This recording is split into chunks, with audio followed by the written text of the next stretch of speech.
മാതാപിതാക്കളെ വെറുപ്പിക്കുന്നത് അതിന്റെ ശിക്ഷയും ദുനിയാവിൽ നേരത്തെ കൊടുക്കുമെന്ന് സയ്യിദുനാ റസൂലുള്ളാഹി തങ്ങൾ പറഞ്ഞു. രണ്ടാമത്തെ കാര്യം ഹുഖൂഖുൽ വാലിദൈൻ, മാതാപിതാക്കളെ വെറുപ്പിക്കുന്നു. അരുത് സഹോദര, എത്ര കഴിവുണ്ടെങ്കിലും എത്ര ചുക്കിച്ചുളിഞ്ഞ ശരീരമാണെങ്കിലും അരുതാത്തൊരു വാക്ക് പറയരുത്, ഒരു പ്രവൃത്തി ചെയ്യരുത്. അനുഭവിച്ചിട്ടേ പോകും. എന്റെ സ്വഭാവം അങ്ങനെയാണ്. അഖിലിനക്ക് അല്ലാഹു തആല ഒരു പക്ഷേ കുല്ലു ദുനൂബി മുഅഖറത്തുൽ ലിഅജ്ലിഹാ, എല്ലാ പാപങ്ങളും അതിന്റെ അവധിയിലേക്ക് തിന്തിക്കപ്പെട്ട്, പക്ഷേ ഇത് തിന്തിക്കൂല. ഈ പറഞ്ഞ രണ്ടെണ്ണം ക്രമവും അതേ രൂപത്തിൽ മാതാപിതാക്കളെ വെറുപ്പിക്കാൻ അടിച്ചു തള്ളിയിടെന്ന് കരുതരുതട്ടോ. വാക്ക് മതി, മൗനം മതി, പ്രതിഷേധം മതി. മഹാന്മാർ എണ്ണീട്ടുണ്ട്. വെറുപ്പിക്കലാകുന്ന സംഗതി എന്തെല്ലാണ്ടോ അതൊക്കെ അതിൽ പെട്ടു. നീ ദേഷ്യം പിടിച്ച് വീട്ടിൽ നിന്ന് ഇറങ്ങിപ്പോന്ന വാത്സല്യം തുളുമ്പി വരുന്ന നിന്റെ ഉമ്മ, നിന്റെ പരിരക്ഷകനായ ഉപ്പ നിന്നെ വിളിച്ചു, നീ അറ്റൻഡ് ചെയ്യുന്നില്ല, അറിയാൻ നിനക്ക് അവരാ വിളിക്കുന്നത്, പിന്നെയും വിളിച്ചു, നീ എടുക്കുന്നില്ല. അവരെ മനസ്സ് വേദനിച്ചോ? വേദനയും. തുന്നതസ്കാരം പോലും കൈയച്ചുകൊണ്ട് വിളിക്കുത്തരം ചെയ്യേണ്ട അത്രയും വലിയ മഹത്തുള്ള ആളുകൾ ലോകത്താരാള്. വേറെ ആൾ പറഞ്ഞു, നമ്മുടെ ഒരു മുതലാളിയെ വിളിക്കുന്നത് സുന്നതസ്കാരത്ത് കൈയ്യേക്കാൻ പറ്റുമോ? സ്വന്തം ഗുരുനാഥനാ വിളിക്കുന്നത് സുന്നതസ്കാരത്ത് കൈയ്യേക്കാൻ പറ്റുമോ? സ്വന്തം ജ്യേഷ്ഠനാ സഹോദരനാ വിളിക്കുന്നത് കൈയ്യേക്കാൻ പറ്റുമോ? പാപ്പ വിളിച്ചു, ഉമ്മ വിളിച്ചു. എന്താണ് ആ വിളിന്റെ ഒരു മഹത്വം? പാപ്പാന്റെ ഉമ്മാന്റെ ഒന്നും സമ്മതം വാങ്ങാതെ സ്വന്തം ഇഷ്ടപ്രകാരം കാര്യങ്ങളൊക്കെ നടത്തുന്ന സഹോദരങ്ങൾ സഹോദരിമാർ ജാഗരൂകരാകണം. റബ്ബിന്റെ അദാബ് ചെറുതൊന്നുമില്ല കിട്ടുക. എനിക്ക് പറഞ്ഞു തരാനോ, ഇതുപോലത്തെ ഒരുപാട് സ്റ്റേജുകളിൽ എനിക്ക് ഇൽമ പറയാനോ, എന്നെ നാട്ടിൽ പഠിപ്പിച്ച് വളർത്തി എന്റെ എല്ലാ ചലനങ്ങളും നിയന്ത്രിച്ച് എന്നെ വല്ലാത്ത കഷ്ടപ്പെട്ട് പഠിപ്പിച്ച് ദർസിന്റെ മേഖലയിലേക്ക് പറഞ്ഞയച്ച് എന്നെ പോലത്തെ നൂറുകണക്കിന് ആളുകളെ ആലിമീങ്ങൾക്ക് ദീനിന്റെ വെളിച്ചം പകർന്നു കൊടുത്ത് അവരെയെല്ലാം ഇൽമിന്റെ വഴിയിലേക്ക് പറഞ്ഞയച്ച ഞങ്ങളെ പ്രിയപ്പെട്ട നാട്ടിലെ ഉസ്താദാണ് അയ്യങ്കേരി എന്ന കൊടക് ജില്ലയിലെ അബ്ദുൽ അസീസ് സഅദി എന്ന ഉസ്താദ്. കുടുംബത്തെ പോറ്റാൻ പ്രയാസമുണ്ടെന്ന് മനസ്സിലാക്കി ആ പ്രിയപ്പെട്ട ഉസ്താദ് ഗൾഫിലേക്ക് യാത്ര തിരിച്ചു.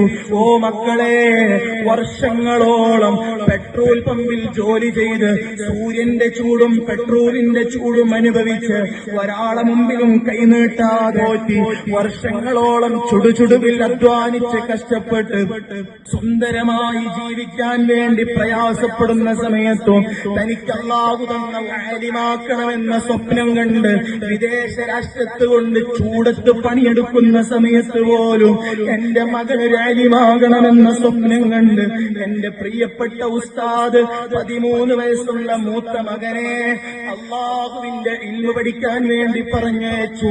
പെട്രോൾ പമ്പിന്റെ ചൂടത്ത് നിന്ന് പണിയെടുക്കുമ്പോഴും കുടുംബത്തിനെ പോറ്റാൻ കഷ്ടപ്പെടുമ്പോഴും എന്റെ 13 വയസ്സുള്ള മകൻ അവൻ അല്ലാഹുവിന്റെ ദീന് പഠിക്കുന്നുണ്ടല്ലോ എന്ന് സന്തോഷിക്കുന്നതിനിടയിലാണ് ഓ എന്നെ കേൾക്കുന്ന ചെറുപ്പക്കാരെ, അല്ലാഹുവിന്റെ പരീക്ഷണം ആ കുടുംബത്തിന് വന്നുപോയി.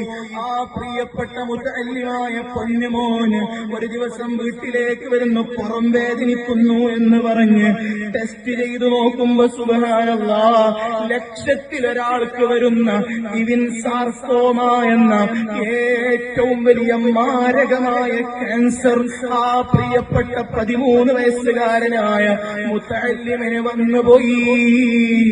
ആ പ്രിയപ്പെട്ട ഉപ്പ ഗൾഫ് രാഷ്ട്രം വിട്ടുവന്ന് 19 വയസ്സുകാരിയായ ഒരു മകള് വിവാഹപ്രായമെത്തി നിൽക്കുന്നുണ്ട്.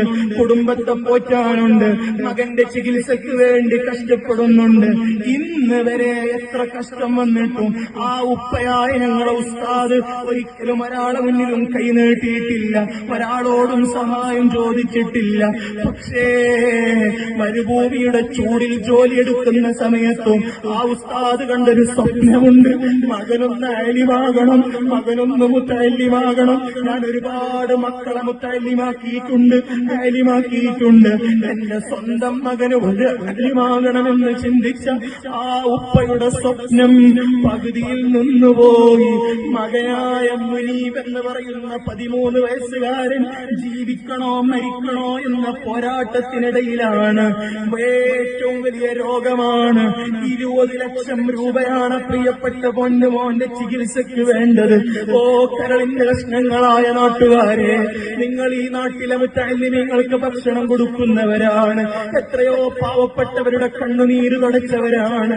എത്രയോ ആളുകൾക്ക് ജീവിതം കൊടുത്തവരല്ലേ നിങ്ങൾ. നിങ്ങൾ ഇൻഷാ അല്ലാഹ് ഇവിടത്തെ നാട്ടുകാരുമായി ബന്ധപ്പെട്ട് ആ പ്രിയപ്പെട്ട പൊന്നുമോന്റെ അവസ്ഥ കാണുന്ന ആ ഉപ്പ പൊട്ടിക്കരയുന്ന ഒരു വീഡിയോ നിങ്ങളെ നാട്ടുകാരിലേക്ക് ഞാൻ എത്തിച്ചു കൊടുത്താൽ നിങ്ങളത് പരമാവധി ഷെയർ ചെയ്യണം, നിങ്ങളത് പരമാവധി ആളുകളിലേക്ക് എത്തിക്കണം.